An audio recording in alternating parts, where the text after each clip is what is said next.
Okay, Shabbat Shalom, everyone who is joining in on YouTube or joining in on Zoom. If you have any, comments or questions or anything as we go through, those who are on the YouTube, you could text it into the chat. And if you are on the Zoom, you are able to, you can unmute yourself and you can, participate like that. So that's our setup for today. Um,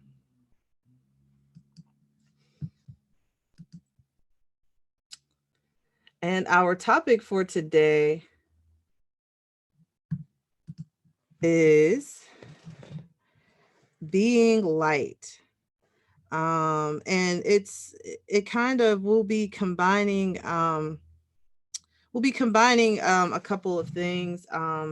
I was saying this is like a Torah 101 type of a subject matter. And it also will tie into, I'm going to get rid of these notifications so you guys don't have to hear the little beeps. It'll also tie into Hanukkah as well, because we are in the middle of Hanukkah. So let me put the do not disturb on so you won't have to hear any more beeps.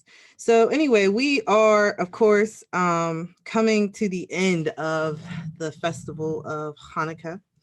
And there are two meanings. There's Hanukkah has two names that is commonly associated with it. Of course, Hanukkah is one of the names. For anyone who doesn't know, Hanukkah means dedication. The word Hanukkah means dedication. And so that's why we call Hanukkah the Feast of Dedication. In the New Testament, when Yeshua was walking on the portico of Solomon, it says that it was the Feast of Dedication and it was winter.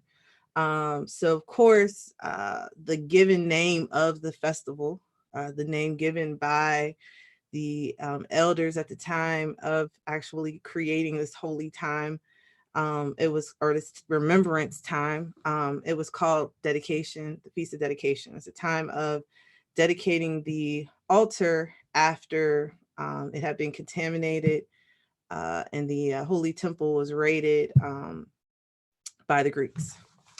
Another name for Hanukkah is the Festival of Lights. The Festival of Lights. And we know that Hanukkah is also called the Festival of Lights, at least from the 1st century. So Josephus, historian, 1st century historian, called Hanukkah the Festival of Lights. He said that that's what it was known as. And so we have documentation from the 1st century that that's what it was called. So we're going to talk about being light in the context of dedication and in the context of the Festival of Lights. If we go to, so I want to actually just talk about light. We can see that Moshe's introduction to the Most High's introduction to Yahweh, the Elohim of Abraham, the Elohim of Yitzhak, the Elohim of Yaakov, began when he was attracted to a light. If you look at Exodus chapter 3, verses 2-4, as an angel of Yahweh appeared to him in a flame of fire out of the midst of a bush. And he looked, and behold, the bush was burning, yet it was not consumed. And Moshe said, I will turn to see this great sight, why the bush is not burned. When Yahweh saw that he had turned aside to see, Elohim called to him out of the bush and said, Moshe, Moshe. And he said, here I am. So we can see here that the thing that attracted Moses, the thing that attracted Moshe to kind of turn aside from his mundane life, the mundane tasks that he did every day, day in and day out, was this light that was shining, this fire that was burning. And it was so miraculous to him. It was a great sight, he said, that he wanted to go and look at it and examine it further. He wanted to examine this mystery, this thing that he couldn't wrap his human intellect around. And what did he find when he did that? He found the Most High speaking to him from that bush. In fact, when we look at the glory of Yah, when we look at Yah, it is said that he is infinite light. When Moshe asked to see Yah's glory, in the English, it just says, please show me your glory. This is Exodus 33, verse 18. But when you look at that Hebrew word glory there, it's the Hebrew word kavod. And what kavod means in Hebrew, it's like a weighty light, like a thick light, kind of like a blanket of light. I would think of it being like a fog of light. It's a light that you can feel. And it's like a covering of light. I keep on, it's not just like, a thin, sheer light. It's thick. It's weighty. And so when Moses asked to see Yah's glory, he's saying, I want to see your light. I want to see your presence. And that is that Hebrew word kavod. And so, Yah, he puts them in the cleft of the rock, and then he passes by. And then Moses sees the hind parts of that light. He sees the after effects of the light. But that was enough to where his face shone. His face shone, and the people was literally, if you read in Exodus chapter 34, people were scared. They wanted him to cover his face with a veil. The carnality of the people could not take even the remnant of the light. And we could see how Moses, the light had an effect, that kavod, that glory had an effect on Moses to where his face shone. When we look at Psalm 27 verse 1, David says, Yahweh is my light and my salvation. Whom shall I fear? Yahweh is the stronghold of my life. Whom shall I be afraid? So we're talking about Yah, the Most High, being light, right? 1 John 1 verse 5 says, this is the message we have heard from him and proclaimed to you, that Elohim is light, and in him is no darkness at all. There's no darkness. There is no shadow in him, right? You look at James 1 verse 17. What can cover him? If there's a shadow, sorry, I'm getting excited here, but if there's a shadow, that means that there's something that can cover him.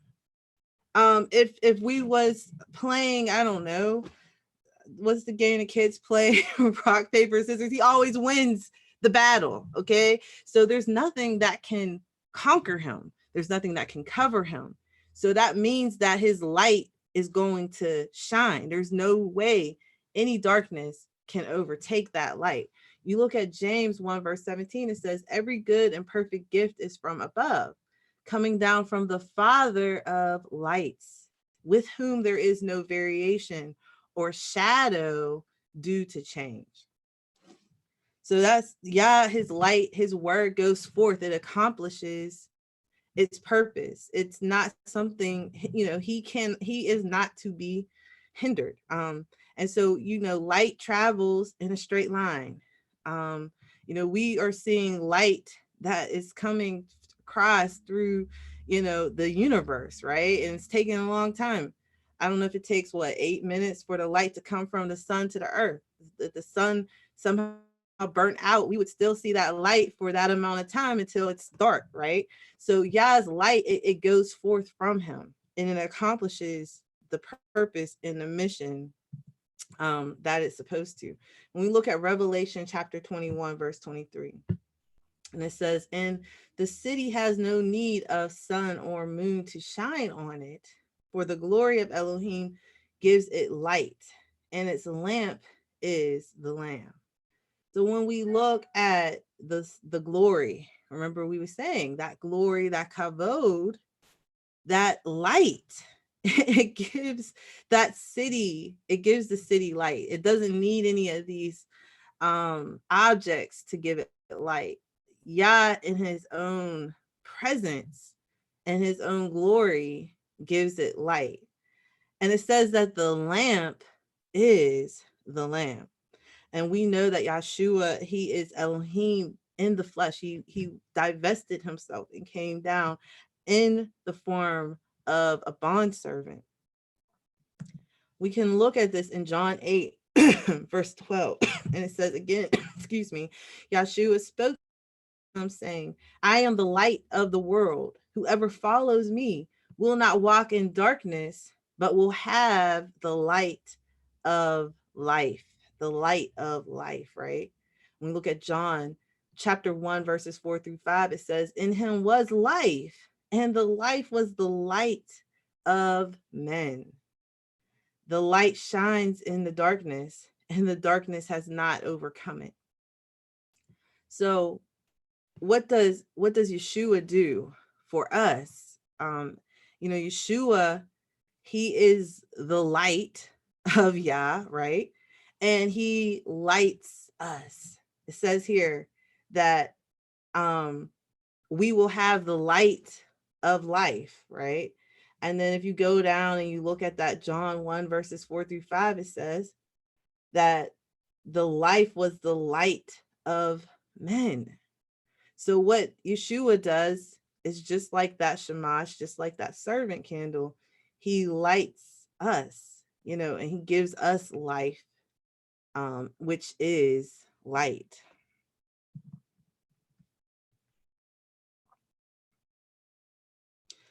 But this verse here, if I go back, it's a bridge to us. It shows us how we who come from darkness, we who come from carnality, we who come from the earth, how we are able to become light through him, right? And through his lighting of us.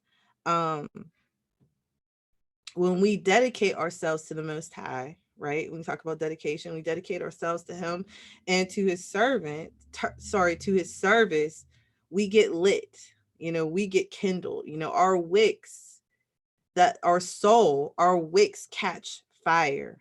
And we in turn become light, just as he is light. So we walk in light and we become light. It's a transformation that takes place. We will look at a couple of verses on that momentarily. But we can see this in Moses. I want to go back to Moses because Moses, the scripture talks about him being, seeing Yah. Yah says that he dealt with Moshe like a friend.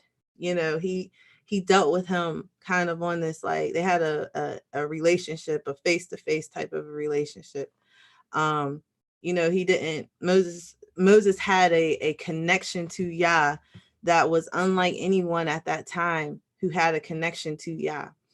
And so when we look at Moses, we can kind of see a shadow or a picture of what is to come with even our relationship with the Most High coming through Yeshua. So let's look here. Exodus 24, verses 16-18 says, the glory of Yahweh dwelt on Mount Sinai, and the cloud covered it 6 days. And on the seventh day, he called to Moses, or Moshe, out of the midst of the cloud. Now the appearance of the glory of Yah was like a devouring fire on the top of the mountain in the sight of the people of Israel. And Moshe entered the cloud and went up on the mountain. And Moshe was on the mountain 40 days and 40 nights.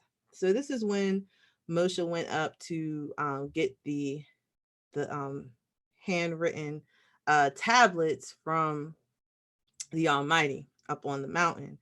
And so when the people look, when everybody looks at the mountain, there's this cloud, this cloud of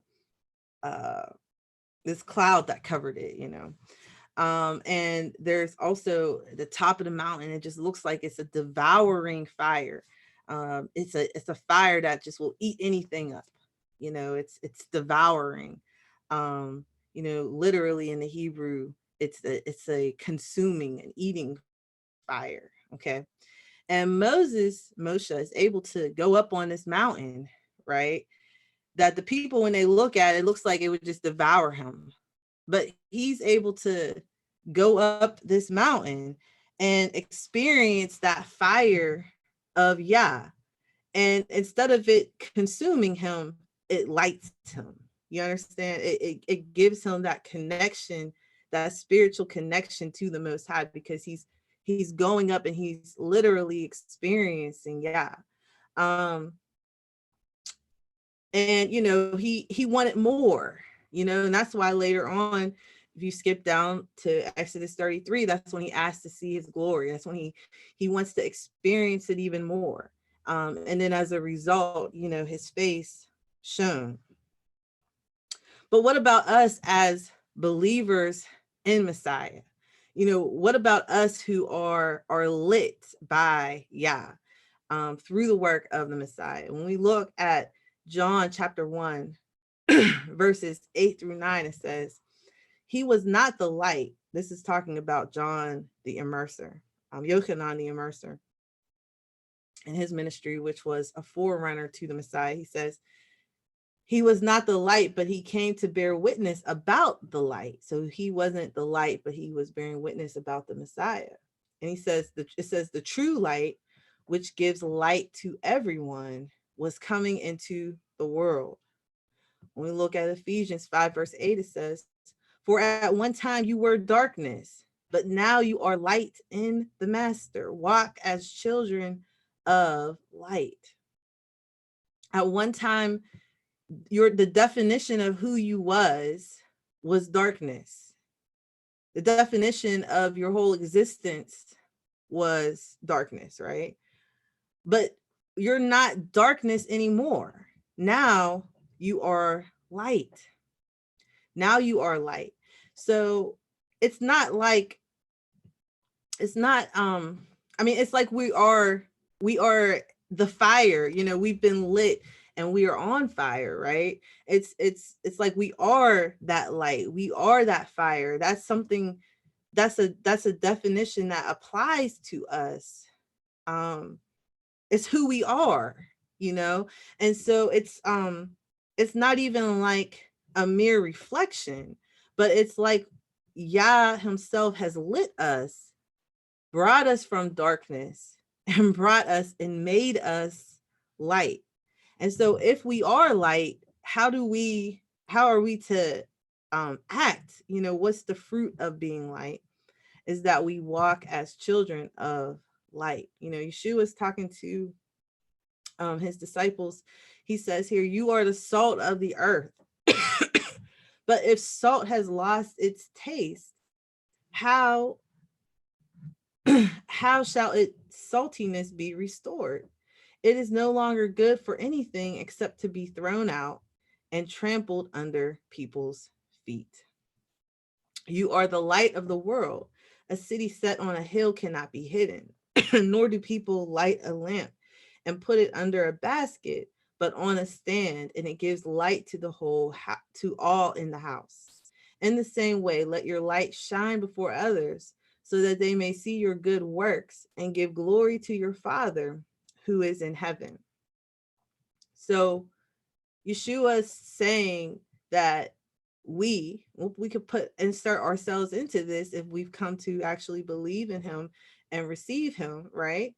Are the salt of the earth. Amore, he has talked about this extensively, And in one of his teachings, he had like a periodic table of elements. Okay. And this is a actual chemical composition, salt, you know. And so we can't, if you are something, you can't not be it. You're either it or you're not it. You think about what he said about being hot or cold. There's no lukewarm. Lukewarm doesn't cut it. So we're either salt or we aren't salt. And guess what? You can't unbecome salt. There is no such thing. That's a chemical composition. If you aren't it anymore, that means that you never really was it, right? If we are light, we are to shine. Um, One of the things I wrote in the guide to Hanukkah was, and I thought it was a little silly when I wrote it, but I've been asked this question about, where do you put the Hanukkah at in your house? And one of the traditions is to put it in a place where it can be seen. You wouldn't put it in like a side office at the back of your house, or in the garage. You put it in your dining room or your living room, or, if everyone's in the game room, in the game room. But where it's actually something that people can look at. We don't hide our light. When we walk and we go out into this world, we don't try to conform and look like what they look like. We don't try to become a darkness again, but we try to maintain, excuse me, our light, or we maintain our light. I don't want to say try. We maintain our light. In fact, Yah's plan for Israel as a whole, including the Messiah, is to be light. When we look at Isaiah chapter 49, verse 6, it says, "Is it too light a thing that you should be my servant, to raise up the tribes of Jacob and to bring back the preserved of Israel? I will make you as a light for the nations, that my salvation may reach to the end of the earth." If part of our mission as being light is not to shine to the world and to everyone, then we haven't really experienced light yet.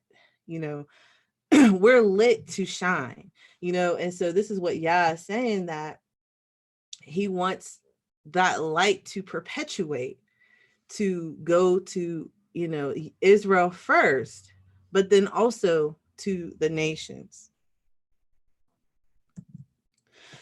So this whole time, we've been looking at the Most High's light. We've been looking at Yeshua's light and how he sets us on fire to be light as well. When we talk about being dedicated to Yah, we're consecrated unto him to live a life that is lit. This is a light that will make those who are in darkness uncomfortable. In fact, coming to the light might make you uncomfortable because the light exposes you. It changes you. If there's something that you're trying to hold on to that's not light and it's darkness, that light is going to bring that thing to the surface, right? It's going to show it. A lot of people who walk in darkness, they like to be in darkness because they don't want their acts and their works to be put on the spotlight. They don't want to be caught.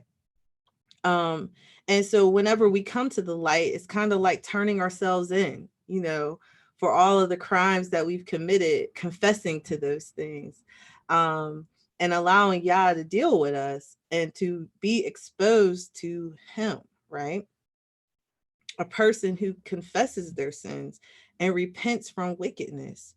So the deeds of this person who is lit is one who reflects that light that's inside of them. They can see clearly because they are awake. A lot of people, sometimes people say ignorance is bliss, because If I'm asleep on something, if I don't know about something, then it's kind of like it never happened. I mean, that's not the truth. It is happening, and it is real. First Thessalonians 5 verses 5 through 6 says, "For you are all children of light, children of the day. We are not of the night or of the darkness. So then let us not sleep as others do, but let us keep awake and be sober." So everything that proceeds from Yah is light. Okay. Anything that comes from him is a reflection of who he is.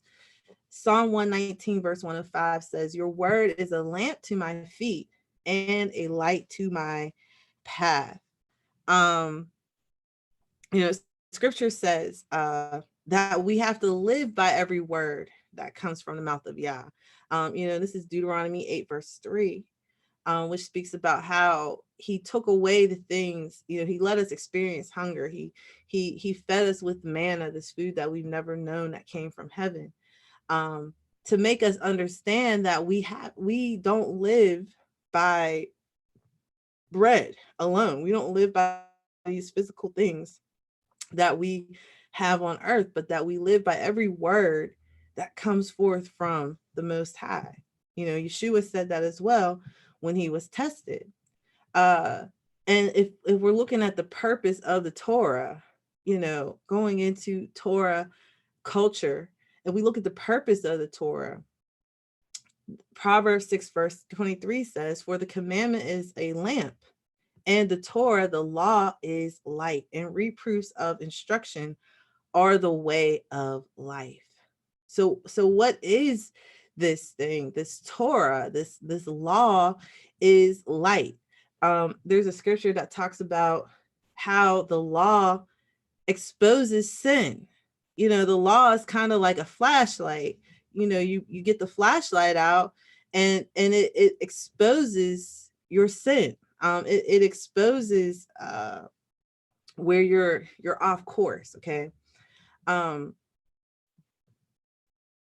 And when we are actually keeping the law, when we're keeping the Torah, and the parts of the Torah that we can keep in exile, that is, which isn't that much, that we can actually keep in exile, or when we're studying it and when we're understanding it and when we're seeing Messiah in it, because again, the law is Messiah, the word is the Messiah, right?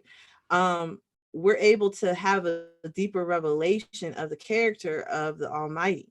In fact, when we went into the land, into Haaretz, the land of Israel, Yah says to us that we are not to learn, Deuteronomy 18 verse 9. I'll just read it. "When you come into the land that Yahweh your Elohim is giving you, you shall not learn to follow the abominable practices of those nations." So when we come into the land, we're not supposed to learn to follow those nations, right? But when we do them, if we go to Deuteronomy 4 verses 6 through 9, it says, "Keep them and do them." This is the Torah, the commandments. "For that will be your wisdom and understanding in the sight of the peoples, who, when they hear all these statutes, will say, surely this great nation is a wise and understanding people." So when we're looking at the Torah as being this light, this light that when we're doing it, it's shining, it's showing and pointing people back to our Elohim.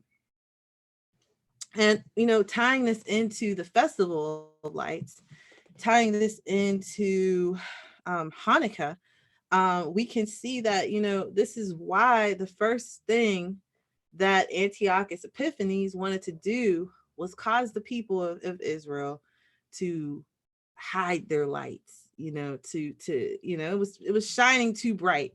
They was way too different from the other nations that he had conquered.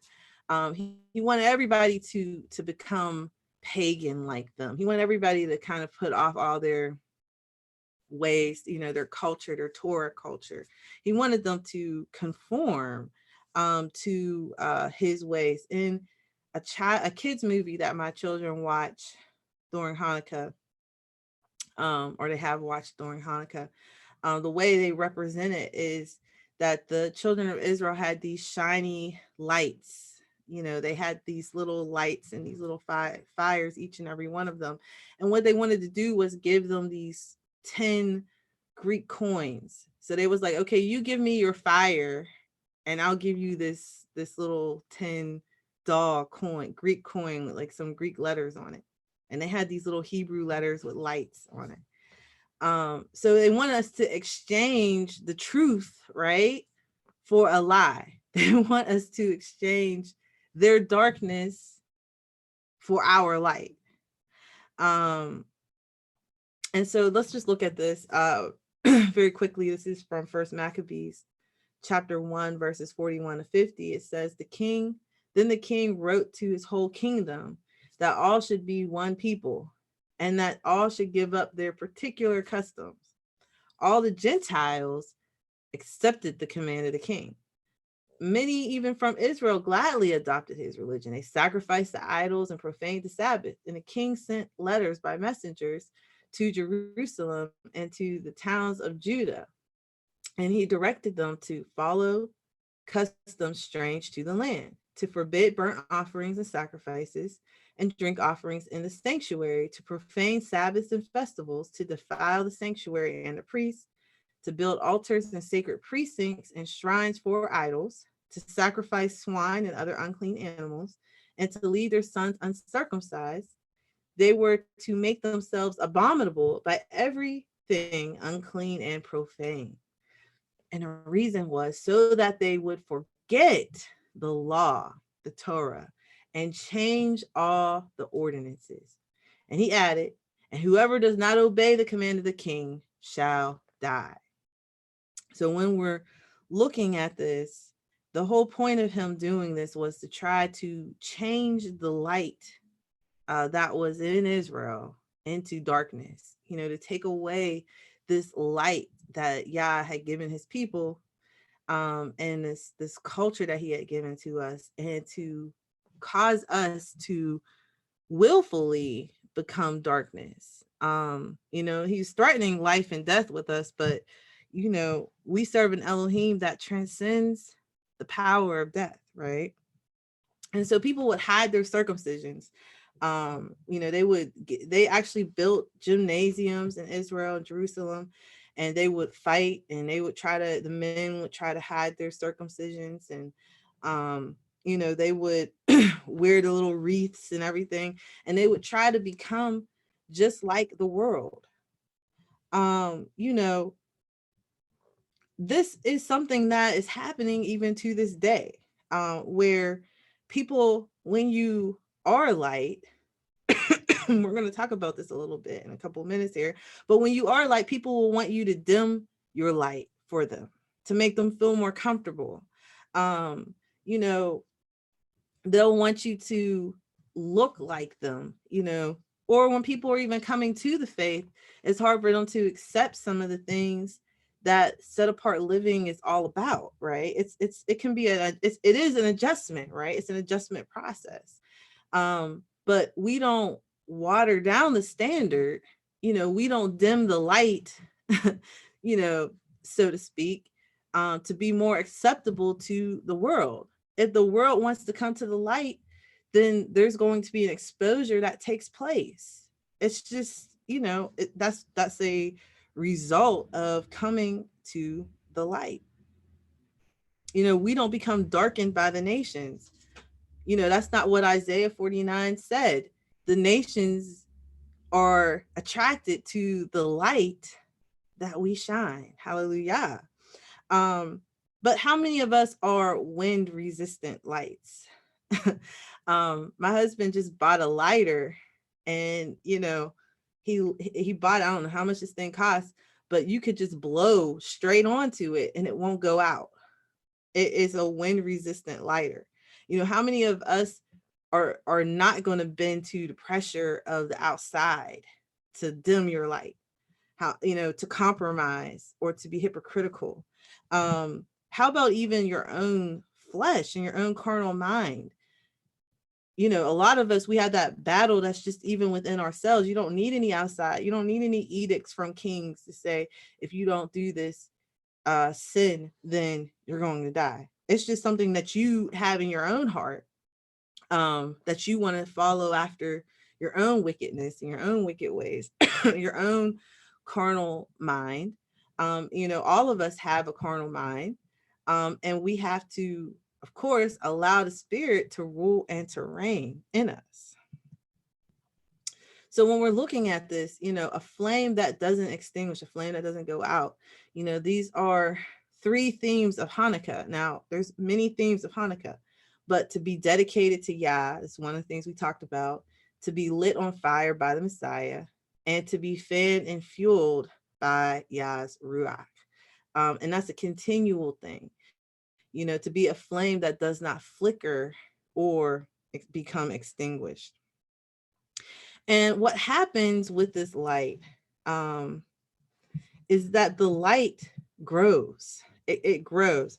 There were 2 schools of thought about lighting the Hanukkah. And one of the schools, the House of Shammai, said to diminish the light over time. You know, you start with the 8 lights and then you kind of go down throughout the days down to 1. So on the first day you have all 8, and then on the last day you have 1. But the House of Hillel said, okay, we're going to increase the light. So on the first day there's 1 light, and then on the 8th day there's 8 lights. And clearly that school of thought won out, where the light increases. It doesn't decrease, it doesn't diminish, but it builds day by day. You know, dedication, you dedicate yourself. On day 1, you got 1 light. And then on day 8, the Olam Haba, you know, the world to come, eternity, you have all 8 lit. When we take this back to Moses, I just want to just make this one final connection back to what we call him, the you know, he's our example. He's the great rabbi, right? Moshe. When we go back and we take it back to him, you know, he you could read this in 2 Corinthians chapter 3 and chapter 4. You know, the light that he experienced, the light that the people saw, and he had to put the veil on his face. Well, eventually that light faded out. You know, he experienced it, and then over time, you know, it kind of diminished. You know, and I'm sure that he always had a certain remnant of that light, but it wasn't to the extent that he had to wear the veil, you know, for the rest of his life. But when we look at when we receive that Holy Spirit, now on the other hand, what happens? And we can, if you in your own time, you could read 2 Corinthians chapter 3 and chapter 4. But if we go to 2 Corinthians chapter 3, verse 18, it says, but we all with unveiled face, beholding as in a mirror the glory of Yah, are being transformed into the same image from glory to glory, just as from the Master, the Spirit. So when we look at how our transformation that takes place, it's from glory to glory.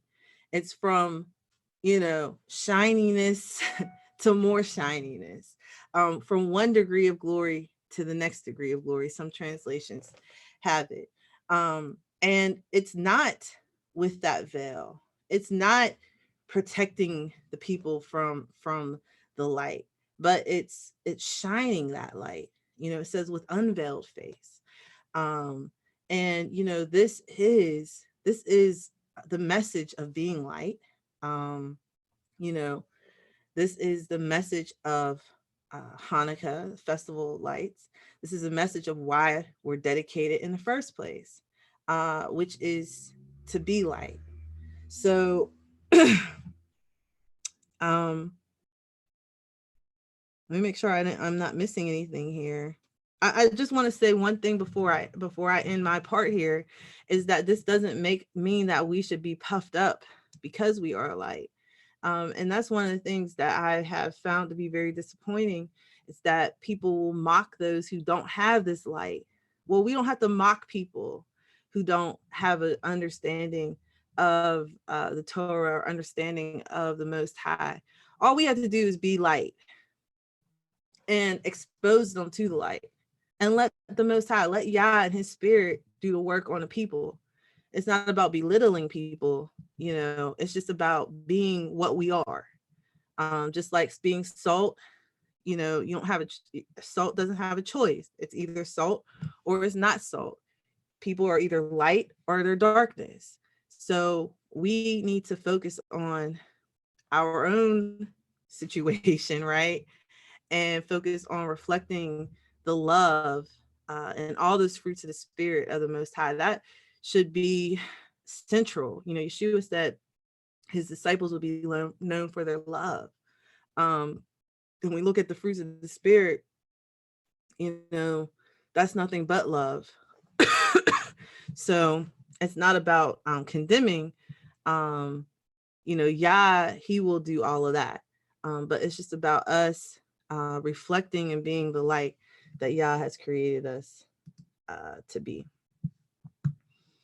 So I am going to end the live stream now. Yah bless everybody on the live